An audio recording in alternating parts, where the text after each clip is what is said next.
In this video, I'm going to teach you how to find A-player appointment setters for your agency without breaking the bank and without having to pay expensive recruitment agencies or anything like that. For those who don't know me, my name is Aaron Darjon. I've been running a 7-figure white label call center for agency owners for the last 3 years now, working with some big brands like Gym Launch and some other 8-figure agencies. And now I've transitioned into teaching agency owners how to build out their own internal call centers to get better results for their clients and retain them for longer. So let's jump straight in. First thing you want to do is open up LinkedIn.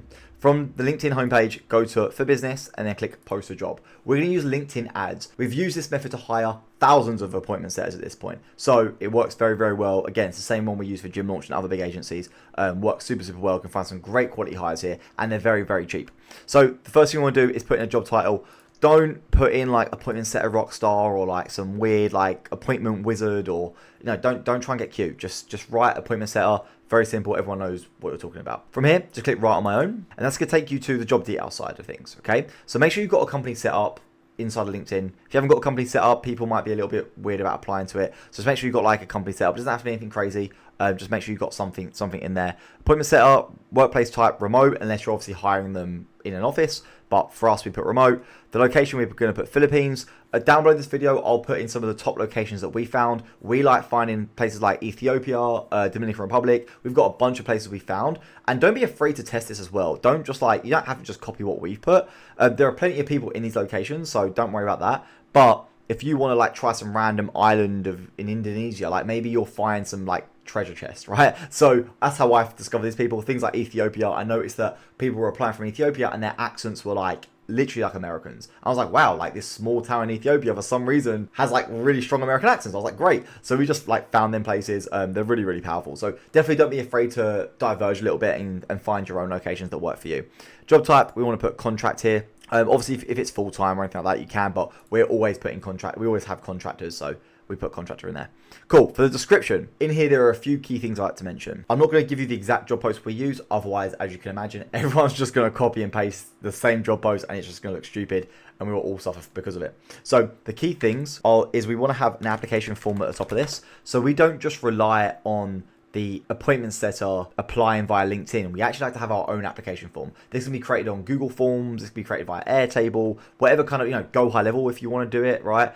Some kind of form that puts their information into some kind of spreadsheet, Google Sheet, whatever it is. I'll make another video with exactly what to have in the application form so we know what we're looking for. But in general, the main things you should be looking for are they happy with the hourly rate you're going to provide for them? Pictures of their setup so you can see like have they got 2 monitors, are they organized, is it a mess, are they trying to deal with like a small laptop with like a little screen because it's never going to work, what's their internet speed, so I get them to do a run a speed test, screenshot that, put that in there. And I always like to have a voice recording that I can ask them for, so I want to hear their voice before offering them any kind of interview. I want to hear how they sound, what kind of accent they have. Otherwise there's no point jumping on an interview with someone and as soon as you speak to them it's just not a good fit, then you've wasted your time. Like I said, I'll make another video where I explain step by step exactly what we're looking for in the application. But for this video, it's just about the actual LinkedIn method and how we find the applications in the first place. So here we're going to put link to application form. It'll be something like this. To apply to this job, please fill out the application form here, and there'll be like a link to the form, right? A lot of the time, people won't fill out the application. They will just apply on LinkedIn, but they won't actually read this top bit and fill out the application form. And a lot of people will say, oh, that's a disqualifier in my opinion. They haven't read the thing properly, blah, blah, blah.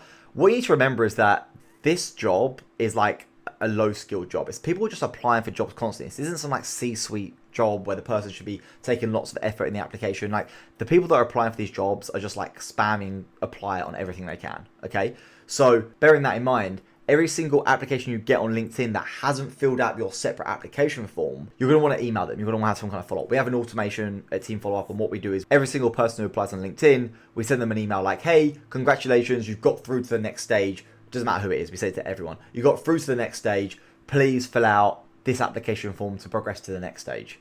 And then all of a sudden you get everyone filling out the application form. But in the first instance, a lot of time you're going to get people that are applying for the job on LinkedIn, but they don't fill out your specific application form. The other way to do this, which will be shown in a couple of screens time, is that you can actually link the application form. So when someone selects apply, it will force them to fill out the external application form which you created. The problem with that is you get a lot less applicants because people are like, I kind of can't be bothered to fill out all this information. I'm not really that invested yet. And so that can always be a bit of an issue. That's why we allow people to apply in the simplest way possible. Just literally clicking apply on LinkedIn. Don't ask them any questions on LinkedIn. Just let as many people apply as possible. And then afterwards, we email them all saying, hey, you succeeded. Congratulations. Please fill out the next form to progress your application. And then everyone's now invested in actually filling out the application form, which they probably wouldn't have done originally if it was just like straight up there. So that's the first thing. Then for the actual job post itself, the main thing is setting expectations. So as you can imagine, we're gonna give them information on what they can expect, and we'll put in like 1, you know, you'll be calling leads, blah blah blah, 2, 3, like whatever they can actually expect on the job, right? The other thing is responsibilities. So things like calling client leads on time. I wouldn't go too crazy in like actual like you must phone leads within 5 minutes, or you must phone leads for like, don't go crazy, like just give generic expectations here, because otherwise you're going to scare people off. It won't work.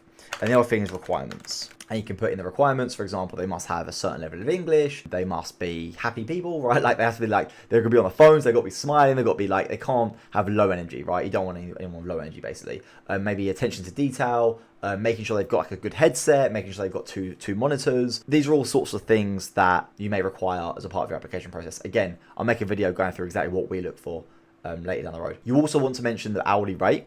You don't want to be getting on an interview with someone and they think they're going to be getting paid $20 an hour, which they're definitely not, when they're actually going to get paid $5 an hour, right? So I'd put in here pay, and just get, you know, obviously you can explain that, and then I'd put another one of these at the bottom here. So if someone does want to take the extra effort and fill out the application form, they definitely can. But if they don't want to, we can still do that whole system I just explained to you, where we email them afterwards. So put all this in here like this. For skills, you can see the skills on my screen now. Setting appointments, appointment scheduling, telemarketing, cold calling. It's not actually cold calling, but if someone's got experience with cold calling, they should be good at warm appointment setting. Inbound marketing, lead generation, sales process, all this kind of stuff, right? How did you hear about LinkedIn jobs? You know, you don't have to put anything. It's through me, obviously, but yeah, don't have to put anything. Then application collections. This is exactly what I was talking about, right? So you can, if you've created an application form, you can put the application form in here, right? But like I said, you're going to get less people applying because it's too much of a barrier in that first instance. So I'd prefer to have this as by email, right? We might put a couple of screening questions. How many years experience you have? How many, you know, you can put whatever you want here, really. I don't really care about the screening questions here. We have questions in our own application form that everyone has to submit anyway. So what you've got in here really doesn't matter. And then qualification, you've got like a rejection thing here. Again, I don't really worry too much about that. It's not a big deal. So just click continue. Also, you've got to put in an email address. Then it's going to ask you, do you want to do it free or do you want to pay for it? So this bit's really important. You can do free. Free is not an issue. Like if you haven't got a lot of money, you want to start out and you want to do free, it's absolutely fine. If you've got a little bit of money and you want to get results fast, I would definitely recommend doing the daily paid. I would spend about $20 a day. Thing to keep in mind, and this is really, really, really important. This isn't like Facebook ads where you can run ads and then it will over time get better and more efficient and things like that. With LinkedIn, literally after like 2 days, they'll keep taking your money and you'll stop getting applications. Like, I don't know why it does that. You literally need to pause the job post and then create another job post. You literally duplicate the exact same job post, run it again. You'll get loads of applicants for like 1 to 2 days and then it will die off, okay? So I've lost probably about $1,000 so far by not doing this. What I've done in the past is I've created a job post, I've let it run for $20 a day, and then 2 months later, I'll come back to the job post and be like, oh shit, I forgot to turn it off. And I've literally got like most of my applicants, like I said, came in the first 1 to 2 days. All the other money that I spent was just burnt, literally just didn't do anything. Always make sure you set some kind of alert to remind you that after you create this job post, after 48 hours, to turn off the job post, and by that point you should have a good few number of applicants. So pause the job post, and then in the future, if you need any more applicants, you can just do the exact same process and rinse and repeat it. Then click promote job. Like I said, I'm not going to click promote job because I don't need any setters right now, I've got plenty, but click promote job or click post without promoting if you're doing it for free, and then you'll start getting applications coming through. If you ever need to manage your job post, you can click manage job post here. That will show you the job posts that you've got, right? So you can see I've had 58 in total. If you want to see your previous job post, you can go to closed here.